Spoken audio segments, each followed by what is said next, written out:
Hi hello ನಮಸ್ತೆ ವೀಕ್ಷಕರೇ.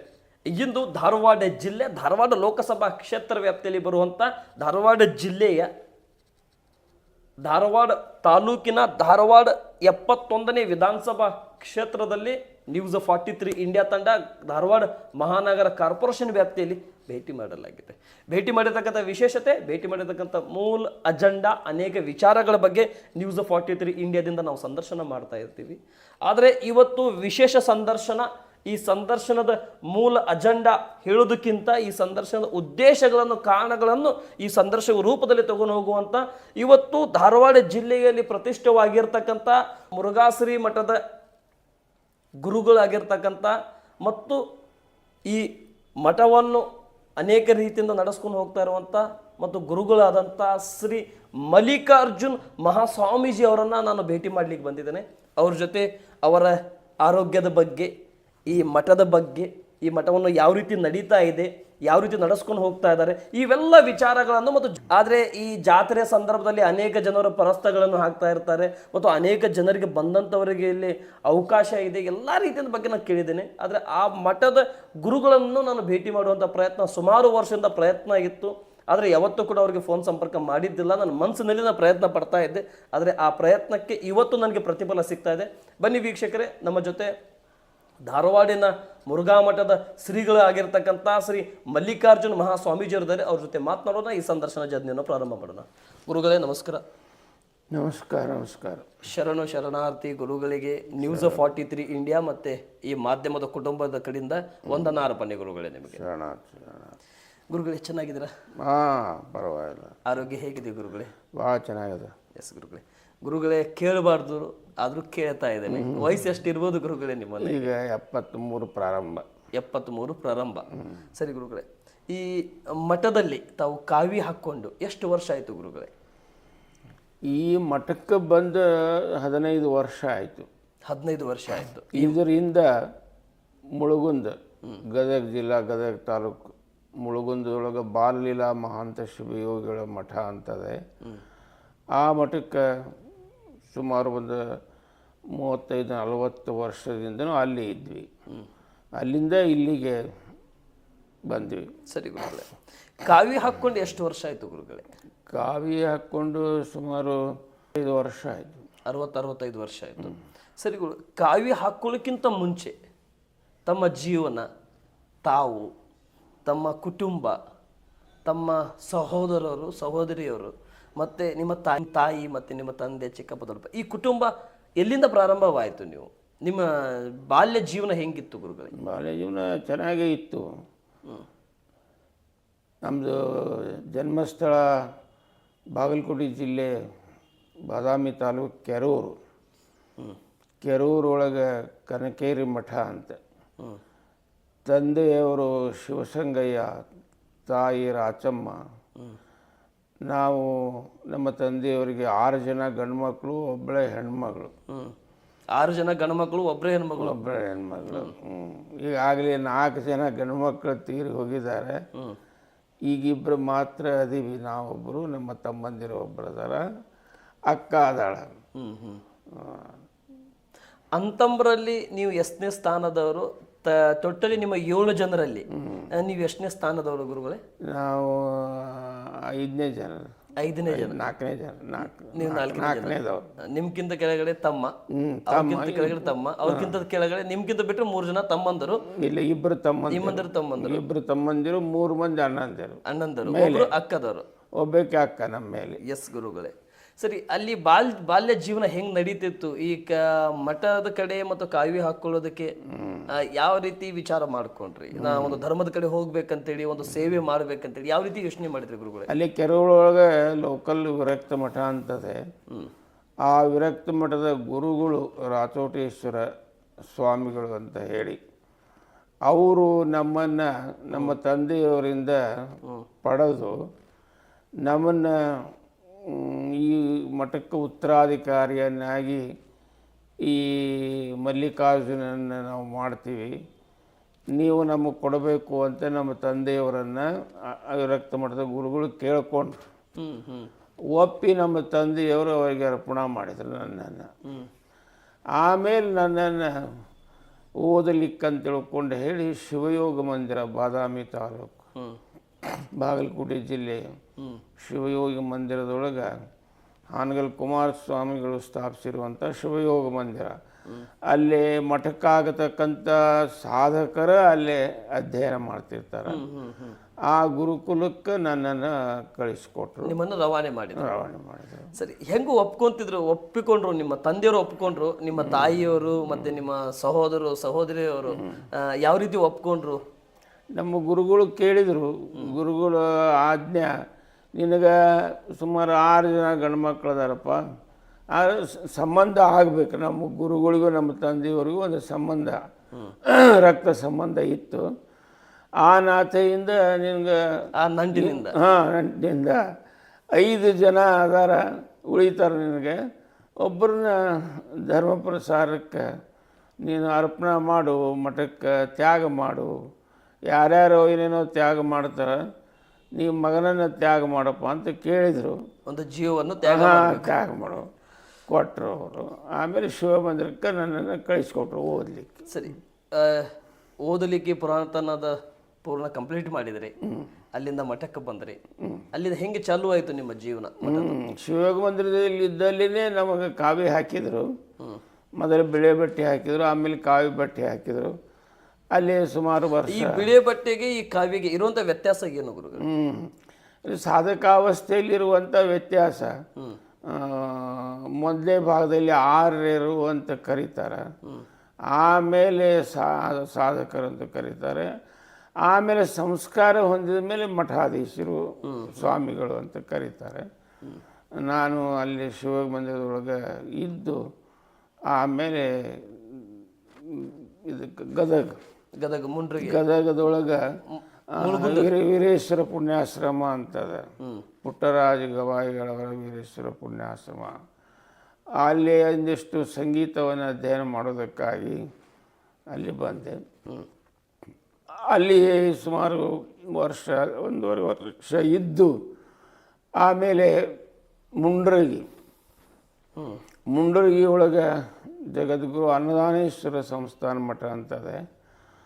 ಆ ಸ್ವಾಮಿಗಳು ಅದೇ ತಾನೇ ಕಾಶಿಯಿಂದ ಓದ್ಕೊಂಡು ಬಂದಿದ್ದರು, ಓದು ಮುಗಿಸ್ಕೊಂಡು. ಅವರು ನಮ್ಮ ಗುರುಗಳಿಗೆ ಭಾಳ ವಿಶೇಷ ಆತ್ಮೀಯರಿದ್ದರು. ನಮ್ಮ ಗುರುಗಳು ಅಲ್ಲಿ ಕಳಿಸಿಕೊಟ್ರು. ನಾನು ಅಲ್ಲಿ 2 ವರ್ಷ ಇದ್ದು ಅಭ್ಯಾಸ ಮಾಡಿ ತದನಂತರದಲ್ಲಿ ನೇರವಾಗಿ ಇಲ್ಲಿಯ ಸ್ವಾಮಿಗಳು ಅಲ್ಲಿ ಕಾರ್ಯಕ್ರಮಕ್ಕೆ ಬಂದಿದ್ದರು. ಧಾರವಾಡ ಮುರುಘಾ ಮಠದ ಮಹಾಂತ ಸ್ವಾಮೀಜಿಯವರು ಅಲ್ಲಿಗೆ ಬಂದಿದ್ದರು ಮುಂಡ್ರಗಿಗೆ. ಆ ಮುಂಡ್ರಗಿಗೆ ಬಂದಾಗ ಅವರನ್ನು ನೋಡಿ ನನಗೆ ಅವರಲ್ಲಿ ಹೋಗಬೇಕು ಅಂತ ತನ್ನಿಂದ ತಾನೇ ಆಕರ್ಷಣೆ ಆಯಿತು. ನನಗೆ ಆಕರ್ಷಣೆ ಆದ ಕೆಲವು ತಿಂಗಳು ಬಿಟ್ಟ ಮೇಲೆ ನಾನು ಚಿಂತನೆ ಮಾಡ್ತಾ ಇದ್ದೆ, ಧಾರವಾಡಕ್ಕೆ ಹೋಗಬೇಕು, ಮುರುಘಾ ಮಠಕ್ಕೆ ಹೋಗಬೇಕು, ಮುರುಘಾ ಮಠ ಸ್ವಾಮಿಗಳ ಸೇವೆ ಮಾಡಬೇಕು, ಅಲ್ಲಿ ಇದ್ದ ಅಭ್ಯಾಸ ಮಾಡಬೇಕು. ಅಲ್ಲಿ ಎಲ್ಲ ಸಾಕಷ್ಟು 500 ವಿದ್ಯಾರ್ಥಿಗಳಿರ್ತಾರೆ, ಅಲ್ಲಿ ಹೋಗಬೇಕು, ಆ ಪರಿಸರದಾಗಿರಬೇಕು ಅಂತ ನನಗೆ ತಲೆಯೊಳಗೆ ಬಂದೇ ಬರ್ತಿತ್ತು. ಆಕರ್ಷಣೆ ಸ್ಟಾರ್ಟ್ ಆಗ್ತಾ ಇತ್ತು. ಆದರೆ ನನಗೆ ಬರಲಿಕ್ಕೆ ಅನಾನುಕೂಲ. ಯಾವುದು ಅನಾನುಕೂಲ? ಹಣದ ಅನಾನುಕೂಲ ಇತ್ತು. ಧಾರವಾಡ ಮುಟ್ಟಲಿಕ್ಕೆ ಅಷ್ಟೊಂದು ಹಣದಿಂದ ಸಶಕ್ತನಾಗಿರಲಿಲ್ಲ. ಏನು ಮಾಡೋದು ಅಂತ ಚಿಂತನೆ ಮಾಡ್ತಾ ಇದ್ದೆ. ಆಮೇಲೆ ಮುಂಡ್ರಿಗಿಯಿಂದ ಹೊರಡೋದು ನಿರ್ಧಾರ ಮಾಡಿ ಒಂದು ರಾತ್ರಿ ಬೆಳದಿಂಗಳದೊಳಗೆ ಗುರುಗಳಿಗೆ ಹೇಳ್ದೇನೆ ನೇರವಾಗಿ ಗದಗ ಬಂದು ಗದಗದೊಳಗೆ ತೋಂಟದಾರ್ಯ ಮಠದೊಳಗೆ ಸ್ನಾನ ಪೂಜೆ ಮುಗಿಸಿ ನನ್ನ ಹತ್ರ ಒಂದು ಬ್ಯಾಟ್ರಿ ಇತ್ತು, ಜೀಪ್ ಬ್ಯಾಟ್ರಿ. ಆ ಜೀಪ್ ಬ್ಯಾಟ್ರಿಯನ್ನು ಮಾರಾಟ ಮಾಡಿ ಅದರಿಗೆ ಒಂದು 2.5 ರೂಪಾಯಿ ಬಂದು ಅದನ್ನ ಯಾವ ಇಸ್ವಿ ಇರ್ಬೋದು ಗುರುಗಳೇ? ಅದು ಬಹುಶಃ 1969. 69ರಲ್ಲಿ 69ರಲ್ಲಿ 68-69. ಆವಾಗ ಅದನ್ನು ಮಾರಿ ಟ್ರೈನಿಗೆ ಟಿಕೆಟ್ ತೆಗೆಸ್ಕೊಂಡು ನೇರವಾಗಿ ಧಾರವಾಡ ಸ್ಟೇಷನ್ಗೆ ಬಂದೆ. ಧಾರವಾಡ ಸ್ಟೇಷನ್ಗೆ ಬಂದಮೇಲೆ ಮುರುಘಾ ಮಠ ನೋಡಿದ್ದಿಲ್ಲ ನಾನು. ಮುರುಘಾ ಮಠ ಏನೋ ಒಂದು ಸಲ ನಮ್ಮ ಗುರುಗಳು ನನ್ನ ಸಣ್ಣನಿಂದ ಕರ್ಕೊಂಡು ಬಂದಿದ್ದರು ಅಂತ ಹೇಳ್ತಿದ್ರು. ಆದರೆ ನನಗೆ ಅಷ್ಟೊಂದು ಯಾವುದೂ ಕಲ್ಪನೆ ಇರಲಿಲ್ಲ. ಮತ್ತು ಕೇಳಿದ್ರೆ ಭಾಳಷ್ಟು ದೂರ ಆಗ್ತದೆ, ಇಲ್ಲಿಂದ 4 ಕಿಲೋಮೀಟ್ರ್ ಆಗ್ತೈತೆ, 4-5 ಕಿಲೋಮೀಟರ್ ಆಗತ್ತೆ ಅಂದರು. ನಡ್ಕೊತ ಹೋಗೋದು ಏನು ಅಂಥೇಳಿ ಇನ್ನೊಂದು 75 ಪೈಸೆ ನನ್ನ ಹತ್ರ ಉಳಿದಿದ್ದು. 50 ಪೈಸೆ ಕೊಟ್ಟು ಜಟಕಾದಾಗ ಕೂತ್ಕೊಂಡು, ಈಗಿನ ಆಟೋ ಅವಾಗಿನ ಜಟಕ, ಆ ಜಟಕಾದಾಗ ಬಂದು ಇಲ್ಲಿ ಇಳ್ಕೊಂಡೆ. ಮಧ್ಯಾಹ್ನ 1:30 ಆಗಿತ್ತು. ಆವಾಗ ಈ ಮಠದ ಗುರುಗಳು ಪ್ರಸಾದ ಮಾಡಿ ಮಲಗಿದ್ರು, ವಿಶ್ರಾಂತಿ ಪಡೆದಿದ್ರು. ಆಮೇಲೆ ಇಲ್ಲೇನೊಂದಿಷ್ಟು ಬಯಲಾಗ ಅಡ್ಡಾಡ್ತಾ ಇದ್ದಂಗೆ ಒಬ್ಬ ಸ್ವಾಮಿಗಳು ಭೇಟಿಯಾದರು. ಭೇಟಿಯಾಗೋದಕ್ಕಿಂತ ಮೊದಲ ಒಬ್ಬರು ಶಿಕ್ಷಕರವರು, ಇಂಗ್ಲೀಷ್ ನಿವೃತ್ತ ಹೈಸ್ಕೂಲ್ ಶಿಕ್ಷಕರು, ಇಲ್ಲೇ ಮುರುಘಾ ಮಠದೊಳಗೆ ಪ್ರಿಂಟಿಂಗ್ ಪ್ರೆಸ್ ಇತ್ತು. ಆ ಪ್ರಿಂಟಿಂಗ್ ಪ್ರೆಸ್ನೊಳಗೆ ಅವ್ರು ಕೆಲಸ ಮಾಡ್ತಾಯಿದ್ರು. ಭಾಳಷ್ಟು ಆಚಾರವಂತರು ವಿಚಾರವಂತರು ಇದ್ದರು ಅವರು. ಅವರು ನಾನು ಅಡ್ಡಾಡೋದನ್ನು ನೋಡಿ, ಏನರಪ್ಪ ಇಲ್ಲೇ ನೀವು ಕಾಲೊಳಗೆ ಪಾದುಕೆ ಹಾಕ್ಕೊಂಡು ನೀವು ಅಡ್ಡಾಡಕತ್ತೀರಿ, ಇದು ಮೃತ್ಯುಂಜಯ ಅಪ್ಪ ಅವರು ಅಡ್ಡಾಡಿದ ಸ್ಥಳ, ಮಹಾಂತಪ್ಪರು ಅಡ್ಡಾಡಿದ ಸ್ಥಳ, ನೀವು ಪಾದುಕೆ ಹಾಕ್ಕೊಂಡು ಅಡ್ಡಾಡ್ತೀರಿ ಅಂತ ಅವರು ರೇಗಾಡ್ಬಿಟ್ರು. ಅಂದ ಕೂಡಲೇ ನನಗೆ ಹಸು ಒಂದಾಗಿತ್ತು. ಮೇಲಾಗಿ ಇವರು ಒಂದಿಷ್ಟು ಸಿಟ್ಟಿಗೆದ್ದು ಮಾತಾಡಿದ್ದಕ್ಕೆ, ಇದೇನಪ್ಪ ಮೊದಲನೇ ತುತ್ತಿಗೆ ಹಳ್ಳ ಬಂತಲ್ಲ ಅಂತ ಬೇಸರಪಟ್ಟು ವಾಪಸ್ ಹೋಗಿಬಿಡ್ಲೇನು ಮತ್ತೆ ಅಂತ ತಿಳ್ಕೊಂಡು ಯೋಚನೆ ಬಂತು. ಅಷ್ಟರಲ್ಲಿ ಒಬ್ಬರು ಇಲ್ಲಿ ಈ ಮಠದೊಳಗೆ ಇದ್ದರು, ಅವರು ಮೊರಬದ ಸ್ವಾಮಿಗಳಂತ ಹೇಳಿ. ಅವರು ನನ್ನ ನೋಡಿದರು. ಅವ್ರ ಪ್ರೀತಿಯಿಂದ ನನ್ನ ಕರೆದು ತಮ್ಮ ಕೋಲಿಯೊಳಗೆ ಕೂಡಿಸ್ಕೊಂಡು ನಮ್ಮ ಎಲ್ಲ ಕ್ಷೇಮ ಸಮಾಚಾರ ಕೇಳಿ, ಮತ್ತು ಪ್ರಸಾದ ಮಾಡಿರೇನು ಅಂತೆಲ್ಲ ಕೇಳಿದರು. ಮಾಡಿಲ್ಲರಿ ಇನ್ನೂ ಅಂದೆ. ಮತ್ತು ನನ್ನ ಕೈಕಾಲು ಮುಖ ತೊಳಿಸಿ ಪ್ರಸಾದವನ್ನು ಮಾಡಿಸಿದರು. ಯಾತಕ್ಕೆ ಬಂದಿದ್ರಿ, ಏನು ಸಮಾಚಾರ, ಏನು ಹೆಸರು ಎಲ್ಲ ಕೇಳಿದರು. ಹಿಂಗ್ರಿ ಮಲ್ಲಿಕಾರ್ಜುನ ದೇವರು, ವಿರಕ್ತ ಮಠ, ಕೆರೂರು, ಹಿಂಗೆ ಮುಂಡ್ರಿಗ್ಗೆ ಮಹಾಂತಪ್ಪಗಳು ಬಂದಿದ್ದರು ಮುರುಘಾ ಮಠದವರು.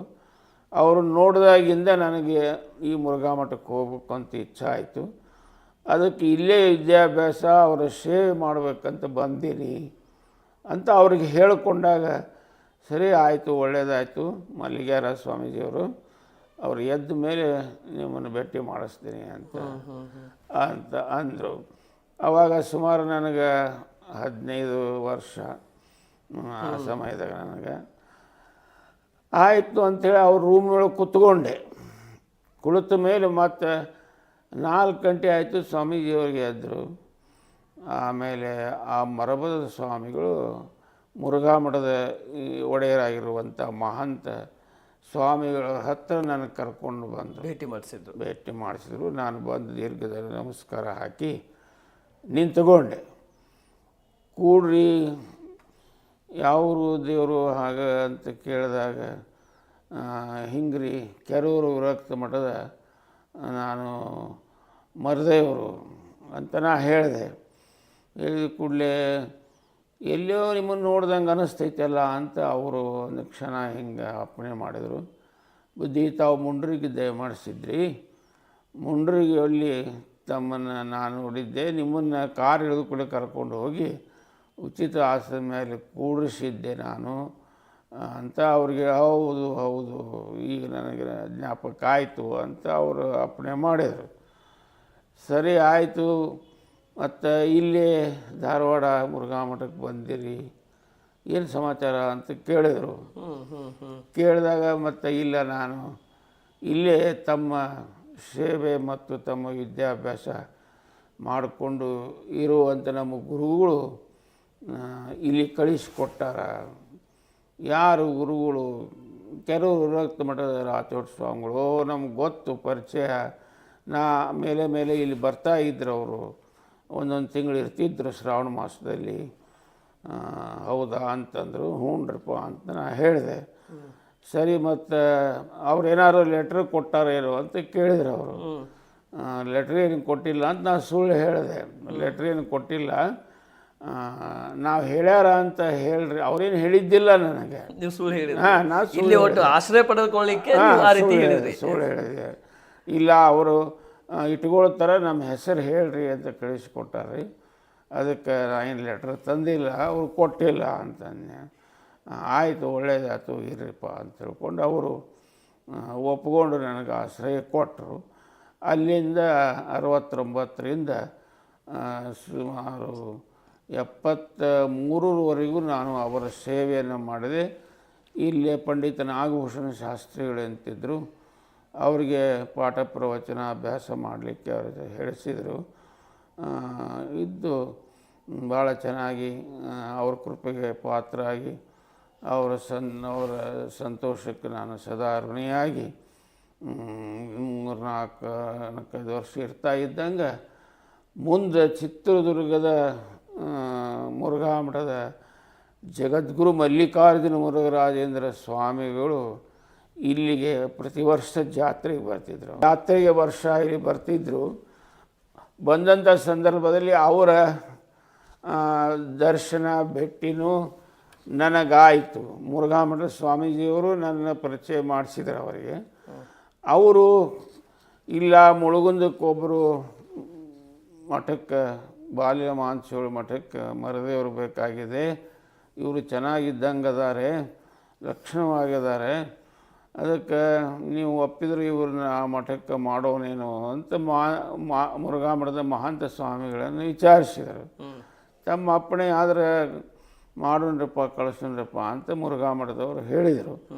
ಮುಂದೆ ಕೆಲವೇ ತಿಂಗಳದೊಳಗೆ 1973 ಜೂನ್ ಜುಲೈ ತಿಂಗಳಲ್ಲಿ ನನ್ನನ್ನು ಗದಗ ಜಿಲ್ಲಾ, ಗದಗ ತಾಲೂಕು ಮುಳುಗುಂದ ಬಾಲಿಲ ಮಹಾಂತ ಶ್ರೀಗಳ ಮಠಕ್ಕೆ ನನ್ನನ್ನು ನಿಯೋಜಿತ ಕಳಿಸಿಕೊಟ್ರು. ಅಲ್ಲಿಂದ ಸುಮಾರು ನಾನು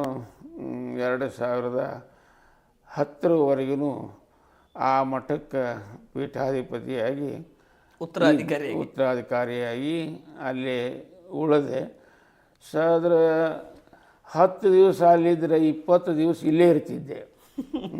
ಅಂದ್ರೆ ಅದು ನನಗೆ ತವ್ರ ಮನೆ ಇದ್ದಂಗೆ, ತಾಯಿ ತಂದೆ ಇದ್ದಂಗೆ. ಮುರುಘಾ ಮಠ ಸ್ವಾಮಿ 10 ದಿನ ಅಲ್ಲೇ, 20 ದಿನ ಇಲ್ಲೇ.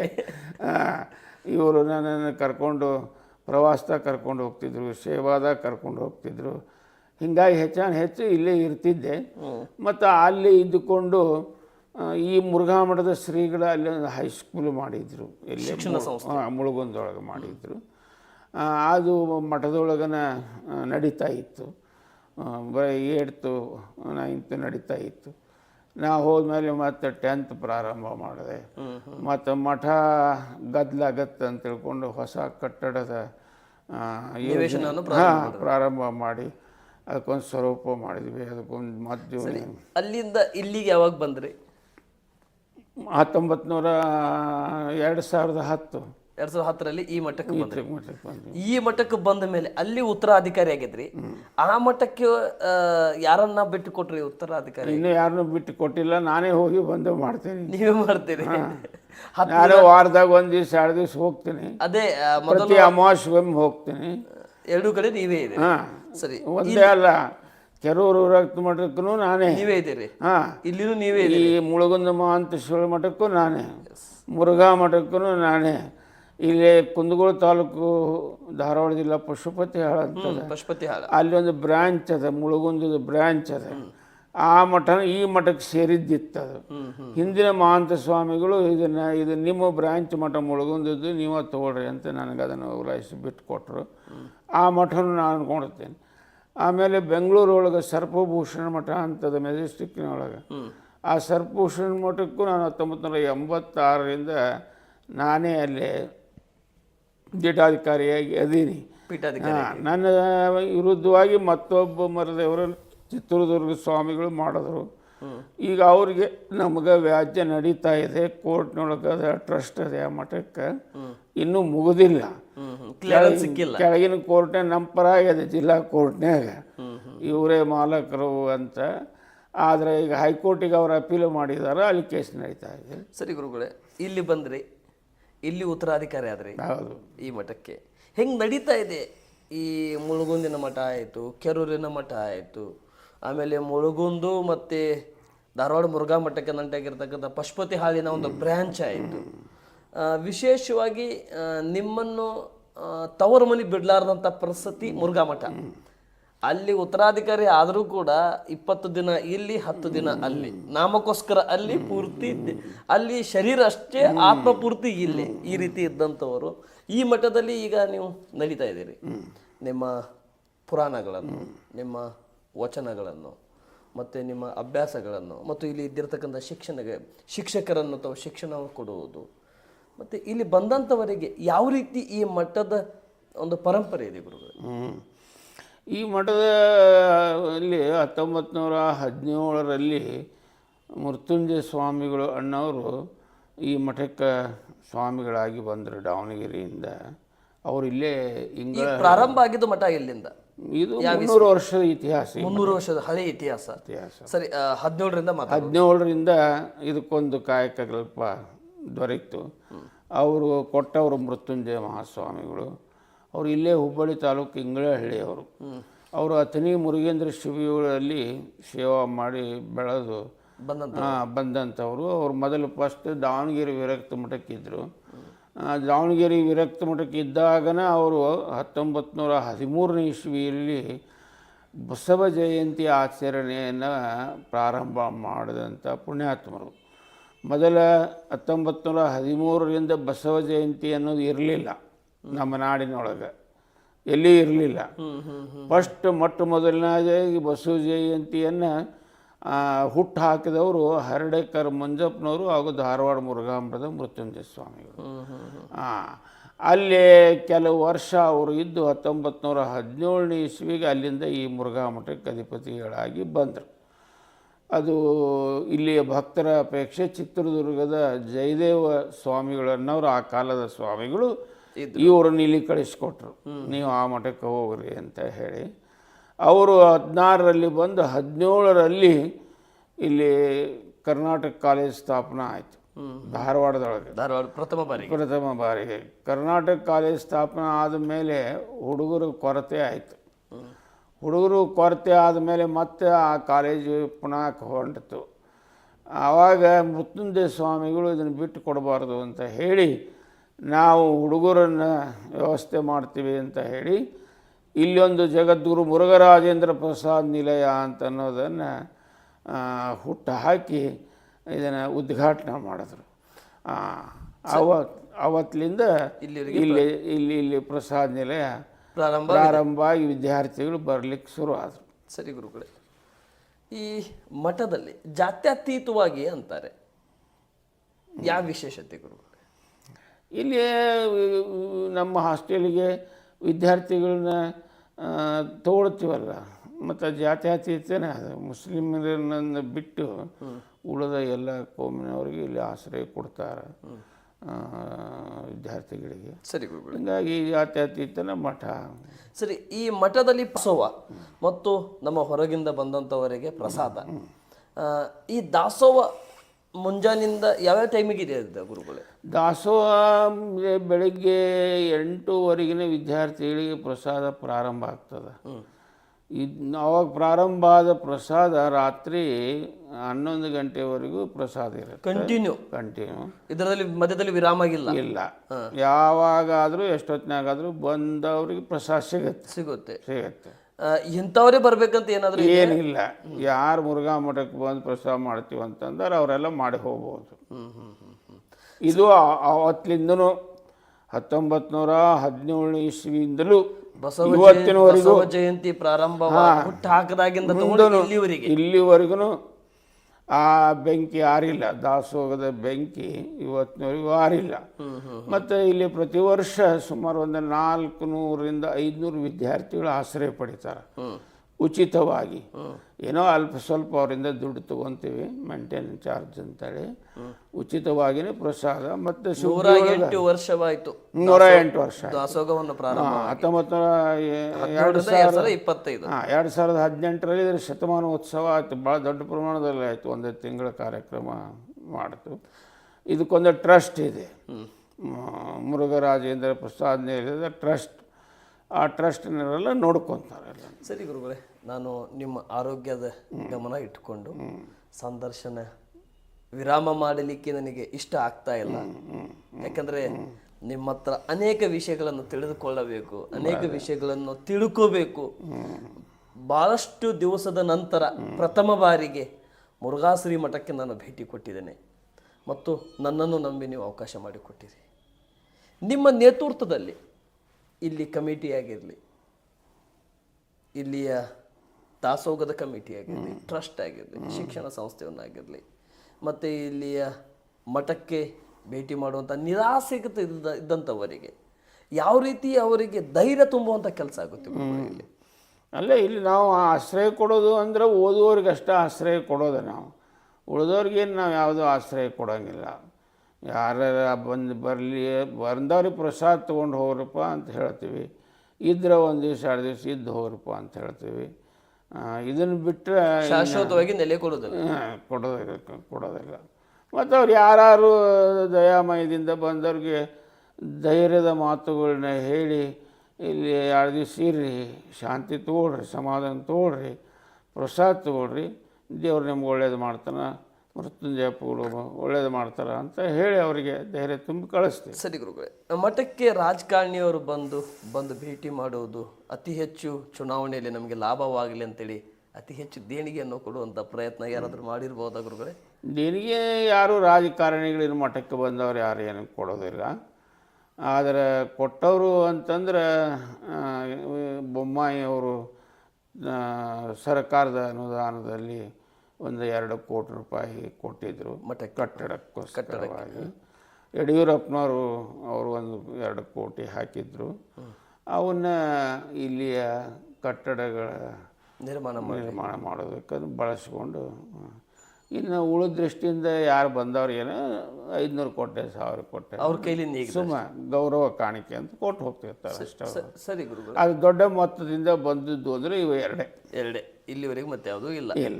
ಸರಿ ಗುರುಗಳೇ, ಇದು ಮುರುಘಾ ಮಠ ನಡೆಯೋದು ಭಕ್ತರ ಭಕ್ತಿಯ ಮೇರೆಗೆ, ಭಕ್ತರ ಭಕ್ತಿಯ ದಾಸೋಹದ ಮೇಲೆ ನಡೆಯುವಂಥ ನಾವು ಸುಗ್ಗಿ ಒಳಗೆ ಇಲ್ಲೆಲ್ಲ ಸುತ್ತಮುತ್ತ ಹಳ್ಳಿ ಅಡ್ಡಾಡಿ ಸುಮಾರು ಒಂದು 200 ಚೀಲ 200 ಕ್ವಿಂಟಲ್ ಜೋಳದ ಭಿಕ್ಷೆ ಮಾಡ್ತೀವಿ. ಆಮೇಲೆ ಗೋಧಿ ಭಿಕ್ಷೆ ಮಾಡ್ತೀವಿ. ಅದರ ಮೇಲೆ ಇದೆಲ್ಲ ದಾಸೋಹ ನಡ್ಕೊಂಡು ಹೋಗ್ತದೆ. ಮತ್ತು ವಿದ್ಯಾರ್ಥಿಗಳಿಂದ ಒಂದಿಷ್ಟು ಬರ್ತದೆ. ಮತ್ತು ಪ್ರತಿ ಶ್ರಾವಣದ 1 ತಿಂಗಳ ಭಕ್ತರಿಂದ ಆರಾಧನೆ ಎಲ್ಲ ವಿದ್ಯಾರ್ಥಿಗಳಿಗೆ ಊಟ ಮಾಡಿಸ್ತಾರೆ. ಮಧ್ಯದಲ್ಲಿ ಹಳೆ ವಿದ್ಯಾರ್ಥಿಗಳು ಬಂದು ಒಂದೊಂದು ದಿವಸದ ಖರ್ಚು ಕೊಟ್ಟು ಊಟ ಮಾಡಿಸ್ತಾರೆ. ಹೀಗಾಗಿ ಭಕ್ತರ ಭಕ್ತಿಯ ಮೇಲೆ ಇದು ಮುರುಘಾ ಮಠದ ಪ್ರಸಾದ ನಡೀತಾ ಇದೆ. ಸರಿ ಗುರುಗಳೇ, ಈ ಉತ್ತರಾಧಿಕಾರಿಯಾಗಿ ತಾವು ಹೋಗ್ತೀರಿ ಈ ಮಠಕ್ಕೆ. ನಿಮ್ಮ ನಂತರ ಈ ಮಠಕ್ಕೆ ಉತ್ತರಾಧಿಕಾರಿಯಾಗಿ ಯಾರನ್ನ ಬರಬಹುದು? ಅದನ್ನು ನಾವೊಬ್ಬರೇ ಯೋಚನೆ ಮಾಡೋದಿಲ್ಲ. ಅದು ಏನು ಆಡಳಿತ ಮಂಡಳಿ ಅಂತ ಏನದಲ್ಲ, ಆ ಆಡಳಿತ ಮಂಡಳಿಯವರು ಅದನ್ನು ನಿರ್ಣಯ ತಗೊಳ್ತಾರೆ. ಸರಿ ಗುರುಗಳೇ, ಆಲ್ರೆಡಿ ಹೆಸರು ಹೇಳೋದು ಬೇಡ, ನೀವು ಯಾರನ್ನಾದರೂ ನಿಮ್ಮ ಗುರುಗಳೇ ಒಂದು ನಿಮಿಷ, ನಿಮ್ಮ ಸೇವೆಯಲ್ಲಿ ಸದಾಕಾಲ ತೊಡಗಿಸ್ಕೊಳ್ಳೋರು, ನಿಮ್ಮಂಥ ರೀತಿಯಿಂದ ಮನೆ ಬಿಟ್ಟು ಮಠಕ್ಕೆ ಬಂದು ಮನೆಗಳನ್ನು ತ್ಯಾಗ ಮಾಡಿ, ತಂದೆ ತಾಯಿ ಸಹೋದರನ್ನು ತ್ಯಾಗ ಮಾಡಿ ನಿಮ್ಮ ಸೇವೆಯಲ್ಲಿ ಸದಾಕಾಲ ತೊಡಗಿಸ್ಕೊಂಡು ಇಲ್ಲಿಯ ಪೂಜೆ ಪುನಸ್ಕಾರವನ್ನು ಒಪ್ಪಿಕೊಂಡು ಅದು ಸದಾಕಾಲ ನಡೆಸ್ಕೊಂಡು ಹೋಗ್ತಂತ ಅಂಥ ಯಾರಾದರೂ ಶಿಷ್ಯಂದ್ರನ್ನ ನೀವು ಇನ್ನು ಯಾರನ್ನೂ ಗುರುತಿಸಿಲ್ಲ. ನಾವು ಗುರುತಿಸಿಲ್ಲ, ಗುರುತುವಂಥ ಪ್ರಸಂಗನೂ ಬಂದಿಲ್ಲ, ಅದ್ರ ಬಗ್ಗೆ ಮಾತಾಡಿನೂ ಇಲ್ಲ. ಮುಂದೆ ನೋಡ್ಬೇಕಷ್ಟೆ. ಈಗ ನಾನು ಮೊದಲನೇ ಬಾರಿ ಗುರುಗಳಿಂದ ನಿಮ್ಮನ್ನು ಕೇಳ್ತಾ ಇರೋದು. ಹೌದು. ಸರಿ ಗುರುಗಳೇ, ಈ ನನ್ನ ಕೊನೆ ಹಂತಕ್ಕೆ ಬರ್ತಾ ಇದ್ದೇನೆ. ಈ ಸಂದರ್ಶನ ಮುಖಾಂತರದಿಂದ ಈ ಮಠದ ನಿಮ್ಮ ಆಸೆ ಯಾವ ರೀತಿ ಈ ಮಠವನ್ನು ತಗೊಂಡು ಹೋಗ್ಬೇಕಂತ ಇಷ್ಟಪಡ್ತಾ ಇದ್ದೀರಿ? ಈ ಮಠ ಹಿಂದೆ ಅವರು ಏನು ಹುಟ್ಟು ಹಾಕಿದ್ದಾರೆ, ಮೃತ್ಯುಂಜಯ ಸ್ವಾಮಿಗಳು ಏನು ಹುಟ್ಟು ಹಾಕಿದ್ದಾರೆ, ಪ್ರಸಾದ ನಿಲಯ ಸದಾ ಯಾವಾಗಲೂ ನಿರಂತರವಾಗಿ ಹೀಗೆ ನಡಿಬೇಕು ಅನ್ನೋ ಅಪೇಕ್ಷೆ ಇದೆ. ಇಲ್ಲೇ ಬಾಲಲೀಲಾ ಮಹಾಂತ ಶಿವಯೋಗಿಗಳ ಗ್ರಂಥಮಾಲೆ ಅಂತದೆ. ಆ ಗ್ರಂಥಮಾಲೆಯಿಂದ ಅವ್ರ ಕಾಲದಲ್ಲಿ ಒಂದು 50-60 ಪುಸ್ತಕಗಳು ಪ್ರಕಟ ಆಗಿದ್ದು, ಅವರ ನಂತರ ಬಂದಿರುವಂಥ ಮಹಾಂತ ಸ್ವಾಮಿಗಳ ಕಾಲದಲ್ಲಿಯೂ ಒಂದು 50-60 ಪುಸ್ತಕಗಳು ಪ್ರಕಟ ಆದವು. ಈಗ ನಾವು ಬಂದ ಮೇಲೂ ಕೂಡ ಸುಮಾರು ಒಂದು 200 ಗ್ರಂಥಗಳನ್ನು ನಾವು ಪ್ರಕಟ ಮಾಡಿದ್ದೀವಿ. ಆ ಗ್ರಂಥಗಳಿಂದ ಸನಾತನ ಶರಣ ಸಾಹಿತ್ಯ ಸದಾ ಮುದ್ರಣಗೊಳ್ತಾ ಇರಬೇಕು ಅಂತ ಅನ್ನೋ ಲವಲವಿಕೆ, ಈ ಪ್ರಸಾದ್ ನಿಲಯ ಹೀಗೆ ಮುಂದುವರಿಬೇಕು ಅನ್ನೋ ಲವಲವಿಕೆ. ಈ ಮುರುಘಾ ಮಠದಿಂದ ಒಂದು ಸಾವಧಾನ ಪತ್ರಿಕೆ ಅಂತ ದ್ವೈಮಾಸಿಕ ಪತ್ರಿಕೆ ಶುರುವಾಗಿ ಸುಮಾರು ಒಂದು 70 ವರ್ಷ ಮೇಲೆ ಆಯಿತು. 1947ರಲ್ಲಿ ಪ್ರಾರಂಭ. ನೀವು ಬಂದಂಥ ಸಂದರ್ಭದಲ್ಲಿ ಪ್ರಿಂಟಿಂಗ್ ಪ್ರೆಸ್ ಅಂತ ಹೇಳಿದ್ರೆ, ಅದು ಮುದ್ರಣಾಲಯ ನಿಂತದ. ಈಗ ಹೊರಗಡೆ ಮಾಡಿಸ್ತೀವಿ. ಈಗ ಕೇವಲ ನಮ್ಮದೇ ಒಂದು ಪತ್ರಿಕೆಗಾಗಿಯೇ ಇವತ್ತು ಆಳು ಹೂಳುಗಳನ್ನ ಹಿಡಿಯೋದು ಭಾಳಷ್ಟು ಖರ್ಚಿನ ಮುಖ ಆಯಿತು. ಮತ್ತು ಹೊರಗಡೆನೇ ಮುದ್ರಣ ಮಾಡಿಸಿ ಪತ್ರಿಕೆಗಳು ಸುಮಾರು 4000 ಪತ್ರಿಕೆಗಳು ಹೋಗ್ತಾ ಇದಾವೆ 2 ತಿಂಗಳಿಗೊಮ್ಮೆ. ಅದು ಹಿಂಗೆ ನಡ್ಕೊಂಡು ಹೋಗಬೇಕು ಅನ್ನುವ ಇಚ್ಛೆ ಇದೆ. ಮತ್ತು ಯಾವಾಗಲೂ ಮುರುಘಾ ಮಠದಲ್ಲಿ ಬಂದು ಹೋದವರಿಗೆ ಆತಿಥ್ಯ, ದಾಸೋಹ, ಪ್ರಸಾದ ನಡೀಬೇಕು. ಮತ್ತು ಶ್ರಾವಣದಲ್ಲಿ 1 ತಿಂಗಳ ನಿರಂತರ ಕಾರ್ಯಕ್ರಮ, ಪ್ರವಚನ, ಅಧ್ಯಾತ್ಮ ಪ್ರವಚನ, ಶರಣ ಸಾಹಿತ್ಯ ಪ್ರವಚನ ಅದು ನಡ್ಕೊಂಡು ಹೋಗಬೇಕು. ಆಮೇಲೆ ವರ್ಷಕ್ಕೊಂದು ಸಲ ಮಾಘಶುದ್ಧ ಪಂಚಮಿಗೆ ಇಲ್ಲಿ ಮುರುಘೇಂದ್ರ ಶಿವಯೋಗಿಗಳ ರಥೋತ್ಸವ, ಜಾತ್ರಾ ಮಹೋತ್ಸವ ಅಂತದೆ. ಅವಾಗೂ ಒಂದು 6-7 ದಿವಸ ಕಾರ್ಯಕ್ರಮ ನಡೀತದೆ. ಅದು ನಡ್ಕೊಂಡು ಹೋಗಬೇಕು ಅಂತ ಇವೆಲ್ಲ ಬಯಕೆಗಳದಾವ. ಇಷ್ಟೊತ್ತು ನಾವು ತಾವು ತಿಳಿಸಿದ್ರಿ, ಸುಮಾರು ಹೊತ್ತಿನವರೆಗೆ ನನಗೆ ಸಮಯ ಮಾಡಿಕೊಟ್ರಿ. ಈಗ ನಾನು ಈ ಮಠದ ಜಾತ್ರೆಯ ಕಡೆ ಬರ್ತಾ ಇದ್ದೇನೆ, ರಥೋತ್ಸವ ಕಡೆ ಬರ್ತಾ ಇದ್ದೇನೆ. ಯಾವ ರೀತಿ ನಡೀತದೆ, ಎಷ್ಟು ದಿವಸದ ಜಾತ್ರೆ ಇದು? ಈ ಜಾತ್ರೆ ಪ್ರಾರಂಭವಾದಾಗ ತಾವು ಪೀಠದಲ್ಲಿ ಇದ್ದಂಥ ಸಂದರ್ಭದಲ್ಲಿ ನಿಮ್ಮ ಪ್ರಸಾದದ ವ್ಯವಸ್ಥೆ, ನಿಮ್ಮ ವಿಶ್ರಾಂತಿ ವ್ಯವಸ್ಥೆ, ಪೂಜೆ ಪುನಸ್ಕಾರವನ್ನು ಹೇಗಿರುತ್ತೆ ಗುರುಗಳಿದ್ದು ಸಂಕ್ಷಿಪ್ತವಾಗಿ ತಿಳಿಸ್ಬೇಕಂದ್ರೆ ಹೆಂಗೆ ತಿಳಿಸಿ? ಜಾತ್ರೆ ಸುಮಾರು 1 ವಾರ ಕಾಲ ನಡೀತದೆ. ಪ್ರತಿನಿತ್ಯನೂ ಕೂಡ ನಿರಂತರ ಬೆಳಗಿನ 8:30ಯಿಂದ ಶುರುವಾದ ಪ್ರಸಾದ ರಾತ್ರಿ 12ರವರೆಗೂ ದಾಸೋಹ ನಡೀತದೆ. ಆಮೇಲೆ ಸಂಜೆ 7ರಿಂದ 10 ಗಂಟೆವರೆಗೂ ಶರಣ ಸಾಹಿತ್ಯ ಕಾರ್ಯಕ್ರಮದ ಪ್ರವಚನ, ಉಪನ್ಯಾಸ, ಸಂಗೀತ ಇತ್ಯಾದಿಗಳೆಲ್ಲ ನಡೀತಾವೆ. ಜನರು ಭಾಳಷ್ಟು ಜನ ಸೇರ್ತಾರೆ, ಕುಂತು ಕೇಳ್ತಾರೆ. ಮತ್ತು ಅಂಥವರೆಲ್ಲ ಬಂದು ಪ್ರಸಾದ ತೊಗೊಂಡು ಹೋಗ್ತಾರೆ. ಭೇಟಿಗೆ ಬರ್ತಾರೆ, ಪರಸ್ಥಳದವರಿಂದ ಬರ್ತಾರೆ. ಅವರು ನಮ್ಮ ದರ್ಶನ ತೊಗೊಂಡು ಪ್ರಸಾದ ತೊಗೊಂಡು ಹೋಗ್ತಾರೆ. ಬಂದವರಿಗೆಲ್ಲ ವ್ಯವಸ್ಥೆ ಮಾಡ್ತೀವಿ. ನಿರಂತರವಾಗಿ 1 ವಾರ 20 ನಡೀತದೆ. ಸರಿ ಗುರುಗಳೇ, ನಿಮ್ಮ ಪ್ರಸಾದದ ವ್ಯವಸ್ಥೆ ಆ ಜಾತ್ರೆಯ ಸಂದರ್ಭದಲ್ಲಿ ಯಾವ ರೀತಿ ಇರುತ್ತೆ? ನಿಮ್ಮ ವಿಶ್ರಾಂತಿ ಸಮಯ ಯಾವ ರೀತಿ ಇರುತ್ತದೆ? ಆಮೇಲೆ ನಿಮ್ಮನ್ನು ಭೇಟಿ ಮಾಡ್ಬೇಕಂದ್ರೆ ಯಾವ ರೀತಿ, ಯಾವ ಸಮಯಕ್ಕೆ ಬರಬೇಕು? ಏನು ನಾವು ಬೆಳಗಿನ 8:30ಯಿಂದ ನಾವು ಲಿಂಗ ಪೂಜೆ ಮುಗಿಸ್ಕೊಂಡು ಇಲ್ಲಿ ಬಂದು ಕುತ್ಕೊಂಡ್ವಿ ದರ್ಶನ ಹಾಲ್ನಾಗ. ಅಂದ್ರೆ ನಾವು ಸುಮಾರು 2 ಗಂಟೆ ಮಟನೂ ಇಲ್ಲೇ ಕೂಡ್ತೀವಿ. ಯಾವಾಗಾದರೂ ಜನರು ಬಂದು ದರ್ಶನ ಮಾಡ್ಕೋಬೋದು, ಮಾಡ್ಕೊತಾರೆ. ಮತ್ತು ಮಧ್ಯಾಹ್ನ 2:30ಗೆ ನಾವು ಪ್ರಸಾದ ಮಾಡಿ ಒಂದು ಅರ್ಧ ಗಂಟೆ ವಿಶ್ರಾಂತಿ ತೊಗೊಂಡು ಮತ್ತೆ ಇಲ್ಲೇ 4 ಗಂಟೆಗೆ ಬಂದು ಕುಂತೀವಿ ಅಂತಂದರೆ ರಾತ್ರಿ 10ರವರೆಗೂ ಇದೇ ಜಾಗದಾಗನೇ ಕೂತಿರ್ತೀವಿ. ಜನ ಹಂಗೆ ಹೋಗೋದು ಬರೋದು ನಡೆದಿರ್ತದೆ. ಮತ್ತು ಅಲ್ಲಿ ಕಾರ್ಯಕ್ರಮದಾಗ ವೇದಿಕೆ ಮೇಲೆ ಅಲ್ಲಿ 2-3 ತಾಸು ಕೂಡಿರ್ತೀವಿ. ಹಿಂಗೆ ನಿರಂತರವಾಗಿ ಎಲ್ಲ ಪದ್ಧತಿ ಪ್ರಕಾರ ನಡೀತಿರ್ತೈತೆ. ಸರಿ ಗುರುಗಳೇ, ನನ್ನ ಕೊನೆ ಪ್ರಶ್ನೆ, ಕೊನೆ ಪ್ರಶ್ನೆ ಅನ್ನೋದಕ್ಕಿಂತ ಕೊನೆಯ ವಿರಾಮ. ಕೊನೆಯದಾಗಿ ನಮ್ಮ ನ್ಯೂಸ್ 43 ಇಂಡಿಯಾ ಮತ್ತು ಭಾರತ್ ಟೈಮ್ಸ್ ಮೀಡಿಯಾ ನೆಟ್ವರ್ಕಿಂಗ್ ತಂಡದ ಮುಖಾಂತರ ಕೊನೆಯದಾಗಿ ತಾವು ಮುರುಘಾ ಮಠದ ಉತ್ತರಾಧಿಕಾರಿಯಾಗಿ ಮತ್ತು ಈ ಕ್ಷೇತ್ರದಲ್ಲಿ ಮಠ ಸುಮಾರು ವರ್ಷದಿಂದ ಅನ್ನಪುರ ದಾಸೋಹವನ್ನು ನಡೀತಾ ಇದೆ, ಮತ್ತು ಕೊನೆಯದಾಗಿ ನಮ್ಮ ಮಾಧ್ಯಮ ಮುಖಾಂತರ ಭಕ್ತಾದಿಗಳಿಗೆ ನೀವೊಂದು ಸಂದೇಶ ಕೊಡೋದಾದರೆ ಆ ಸಂದೇಶ ಏನು ಕೊಡಲಿಕ್ಕೆ ಇಷ್ಟಪಡ್ತಾರೆ ಗುರುಗಳು ಈ ಮಠದ ಪರವಾಗಿ? ಯಾವಾಗಲೂ ನಮ್ಮ ಸರ್ವೇ ಜನ ಸುಖಿನೋ ಭವಂತು ಅಂತನ್ನೋದೇ ನಮ್ಮ ಮೂಲ ಸಿದ್ಧಾಂತ, ಉದ್ದೇಶ.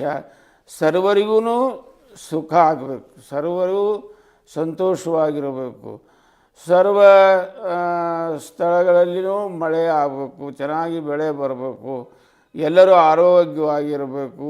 ಮತ್ತು ಅದ್ರ ಜೊತೆಗೆ ಕೇವಲ ಹೊಟ್ಟೆಗೋಸ್ಕರವಾಗಿಯೇ ದುಡಿಯೋದಾಗಬಾರ್ದು. ಹೊಟ್ಟೆಯ ಜೊತೆಗೆ ನೆತ್ತಿಯನ್ನು ತುಂಬಿಸ್ಕೊಳ್ಳುವಂಥ ಭಗವಂತನ ಧ್ಯಾನ, ಭಗವಂತನನ್ನು ಕುರಿತು ಆರಾಧನೆ ಇತ್ಯಾದಿಗಳ ಬಗ್ಗೆಯೂ ಜನರಲ್ಲಿ ಒಲವಿರಬೇಕು ಅನ್ನೋದನ್ನು ನಾವು ಅಪೇಕ್ಷೆ ಮಾಡ್ತೀವಿ. ಓಕೆ, ತುಂಬ ಧನ್ಯವಾದಗಳು ಗುರುಗಳೇ. ಇಷ್ಟೊತ್ತಿನವರೆಗೆ ನಿಮ್ಮ ವಿಶ್ರಾಂತಿ ಸಮಯದಲ್ಲಿ ನನಗೆ ಸಮಯ ಮಾಡಿಕೊಟ್ರಿ. ನಮ್ಮ ಮಾಧ್ಯಮ ನನ್ನ ಬಂದಿದ್ದೀವಿ ಅಂದ ತಕ್ಷಣ ಬನ್ನಿ ಅಂತೇಳಿ ಬರಮಾಡಿಕೊಂಡ್ರಿ ಮತ್ತು ಸಮಯವನ್ನು ನೀಡಿದ್ರಿ ಮತ್ತು ನಿಮ್ಮ ಅನೇಕ ವಿಚಾರಗಳನ್ನು ಪ್ರಾರಂಭದಿಂದ ತಗೊಂಡು ಇಲ್ಲಿವರೆಗೆ ನನ್ನ ಜೊತೆ ಸುಮಾರು ಹೊತ್ತಿನಲ್ಲಿ 60 ವರ್ಷದ ಇತಿಹಾಸವನ್ನು ಶಾರ್ಟ್ಕಟ್ನಲ್ಲಿ ತಿಳಿಸಿದ್ರಿ. ಆದರೂ ತುಂಬ ಖುಷಿಯಾಯಿತು. ನೋಡುವಂಥ ವೀಕ್ಷಕರಿಗೂ ಕೂಡ ಮುರುಘಾ ಮಠದ ಶ್ರೀ ಗುರುಗಳ ಇತಿಹಾಸವನ್ನು ತಿಳಿದುಕೊಳ್ಳಲಿಕ್ಕೆ ಮತ್ತು ಈ ಒಂದು ಅವಕಾಶ ಮಾಡಿಕೊಳ್ಳಲಿಕ್ಕೆ ನೀವು ನನಗೆ ಸಮಯವನ್ನು ಮಾಡಿಕೊಟ್ರಿ. ಅವ್ರಿಗೂ ಕೂಡ ಈ ವಿಷಯಗಳನ್ನು, ಈ ಸಂದೇಶವನ್ನು ಕೇಳಿ ಖುಷಿ ಪಡುತ್ತಾರೆ ಅನ್ನೋಂಥ ಆಸೆ ನನಗಿದೆ. ಇಷ್ಟೊತ್ತವರೆಗೆ ನನಗೆ ಸಮಯ ಮಾಡಿಕೊಟ್ಟಿದ್ದಕ್ಕೆ ತುಂಬ ಧನ್ಯವಾದಗಳು. ನಮಸ್ತೆ. ನಮಸ್ತೆ ನಮಸ್ತೆ ನಮಸ್ತೆ ಧನ್ಯವಾದ.